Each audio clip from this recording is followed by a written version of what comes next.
Hello everyone and welcome to Learn Services. In this video I will talk about India's tariff policy. This is the recent tariff policy. I am recording this video on the September 2019. So that's the updated tariff policy of India. So let's talk about this.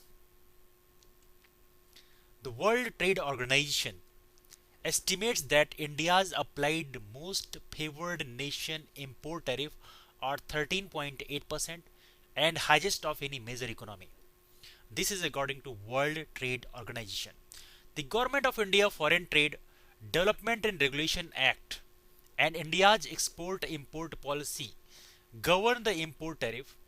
The Office of the Director General of Foreign Trade (DGFT) mandates registration for all importers before engaging in import and export activities. So, Director General of Foreign Trade. This is important. Now let's talk about tariff rates.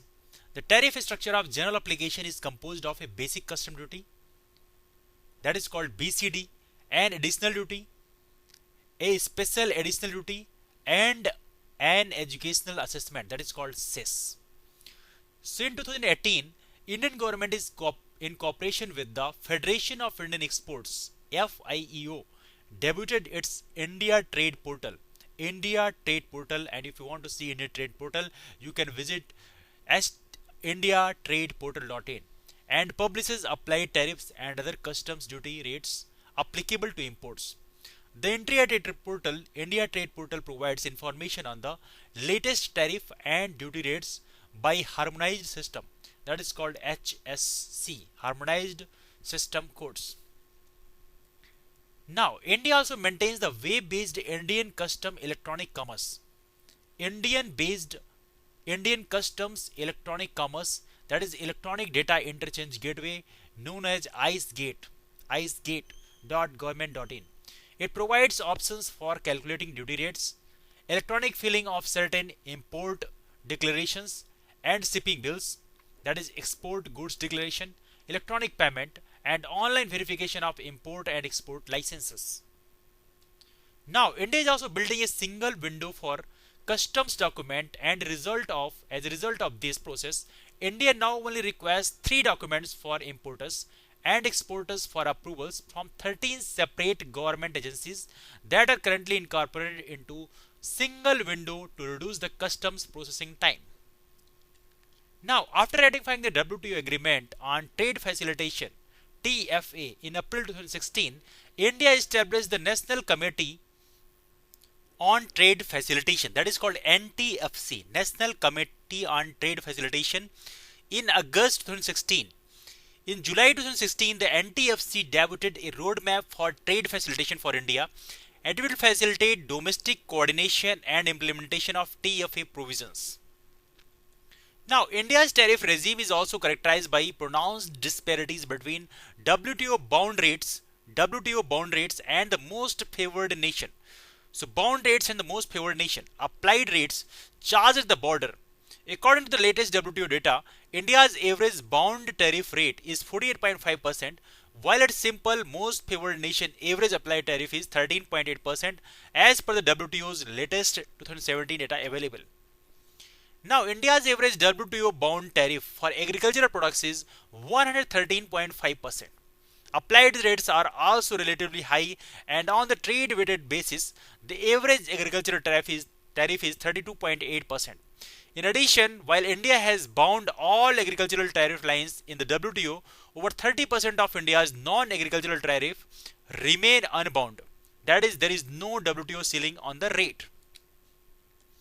Now, India maintains high basic custom duty, in some cases exceeding 20% on drug formulation,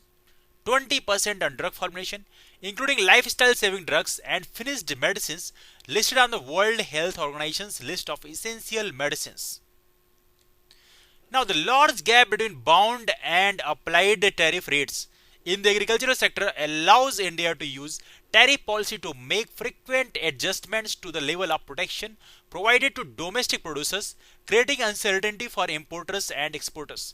For example, from November 2017 through March 2018, India raised import duties from 0% to 60% on chickpeas, 50% on peas, 40% on large chickpeas, and 30% on lentils. Now, this is very important. India further raised duties on several information and communication technology products, including cell phones, from 15% to 20%. So, right now it is 20% from 15%. Prior to the tariff increases, these products were imported duty free. Duties on automobile components such as engine and transmission parts, brakes, suspension, gearboxes, and airbags increased to 15% from 7.5% in the case of some products and from 10% in the cases of others.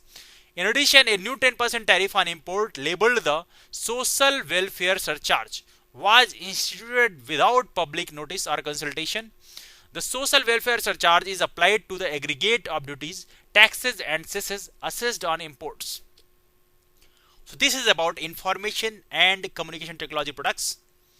In September 2018, India increased import duties again on 19 items in an attempt to narrow a widening current account deficit. So, our current account deficit is such a big concern and relieve downward pressure on the rupee against other world currencies. Tariffs were increased on jet fuel and 18 other items deemed non-essential, including air conditioners, refrigerators, and small washing machines, as well as products such as footwear, tableware, suitcases, gold and silver jewelry, and semi-processed diamonds. Now, in July 2017, India implemented the goods and service taxes. That's very important. One country, one tax system to unify Indian states into a single market and improve the ease of doing business. The GST is designed to simplify the movement of goods within India, but it also applies to imports. Before the GST implementation, imports could be subject to an additional duty, a special additional duty and educational cess, state level value added tax or sales tax, the central sales tax, and various other local taxes and surcharges.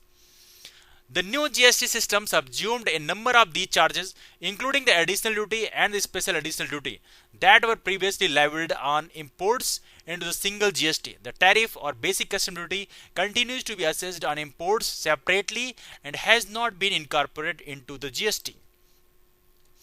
Now, the new GST is made up of three main taxes, that is central GST is a fee collected by the central government for sales in all states. State GST, that is called SGST, is fee collected by each state for sales within a state, and integrated GST, that is called IGST, is a fees collected by the central government for sales between states. So between states. Under the new system, goods and services are taxed under four basic rates, that is 5%, 12%, 18%, and 28%. Some items like vegetables and milk have exempted from the GST. The price of most goods and services increased in the immediate aftermath of the tax, and as expected, economic growth slowed for several months following GST implementation. So that was the issue with GST. Now, classification of the tariffs. Government of India's Central Board of Indirect Taxes and Customs, that is called CBIC, or the board, Central Board of Indirect Taxes and Customs, functioning under the Department of Revenue, Ministry of Finance, deals with the formulation of policy concerning levy and collection of customs. The classification of the imports and exports of the goods are governed by the Customs Act of 1962 and Customs Tariff Act of 1975. Now, the Act contains two schedules, and it specifies the nomenclature that is based on the harmonized commodity description and coding system, that is called HS, and also contains description of goods chargeable to export duty. It is also called as the tariff schedule or the Indian Customs tariff. Now, the Indian Customs classification on tariff items follows the harmonized commodity description, and coding system. Harmonized system or HS. Customs uses 6-digit HS codes. The Directorate General of Commercial Intelligence and Statistics, DGCI and S, uses 8-digit codes for statistical purposes, and the Directorate General of Foreign Trade has broadly extended the 8-digit DGCI and S codes up to 10 digits. So it is also worth noting that the excise authorities use HS codes for classifying goods to levy excise duty, that is manufacturing taxes, on goods produced in India. So how custom duty is calculated? So calculation of the custom duty is at here. All goods imported into India are subject to duty. There are several factors that go into calculating customs duty, including basic customs duty. Very important. Basic customs duty. This duty is levied either as a specific rate based on the unit of the item, that is either weight, number, etc., or more commonly as ad valorem, that is based on the assessable value of the item. So in some cases a combination of the two is used. So both are used in the case of basic customs duty. Now, social welfare surcharge. Social welfare surcharge introduced in the budget 2018 is levied in the place of education cess. The rate is 10% of the value of goods. Now, integrated goods and service tax, IGST. GST is applicable on all imports into India in the form of levy of IGST. IGST is levied on the value of imported goods plus any customs duty chargeable on the goods. That is about IGST. Value of imported goods plus basic customs duty plus social welfare surcharge equal to value on which IGST is calculated. That's very important.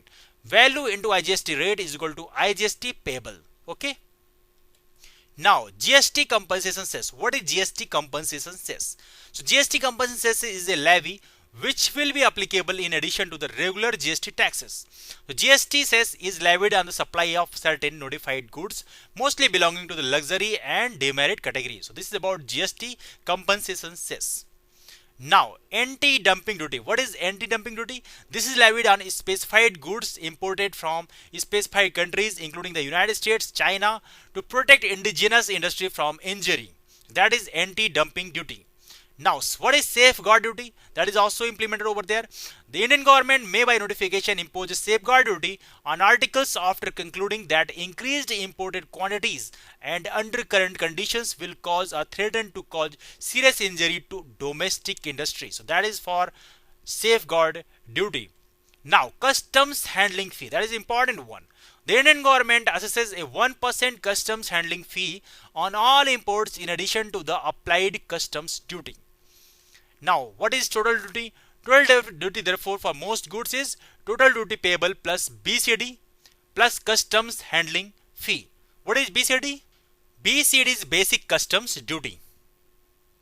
Now, tariff rates, excise duties, regulatory duties and countervailing duties are revised in each annual budget in February and are published in various sources in India. Now let's talk about duty exemption plan. Duty exemption plan. The duty exemption plan enables duty-free imports of inputs required for export production.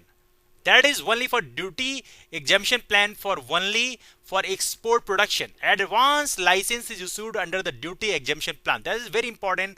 Please remember this one. Now, as per the Foreign Trade Policy 2015-20, as on March 2019, the duty exemption or remission schemes enable the duty-free imports of inputs for export production, including replenishment of inputs or duty remission. Now, the scheme consists of duty exemption schemes that consist of advanced authorization, which will include advanced authorization for annual requirement and duty-free import authorization (DFIA). Second one is duty remission scheme that consists duty drawback scheme that is administered by Department of Revenue, and a scheme for rebate. So rebate is also there on state and central taxes and levies as notified by the Ministry of Textiles on 7th March 2019 and implemented by DGFT. So this is all for this video, and I have talked about tariff plans of India. So if you want to export, if you want to import something, these kind export to India any product, then such kind of tariffs are applied for such kind of products. So that's all for now. If you like the video, please do like it and please share it among friends, and please do not forget to comment this video.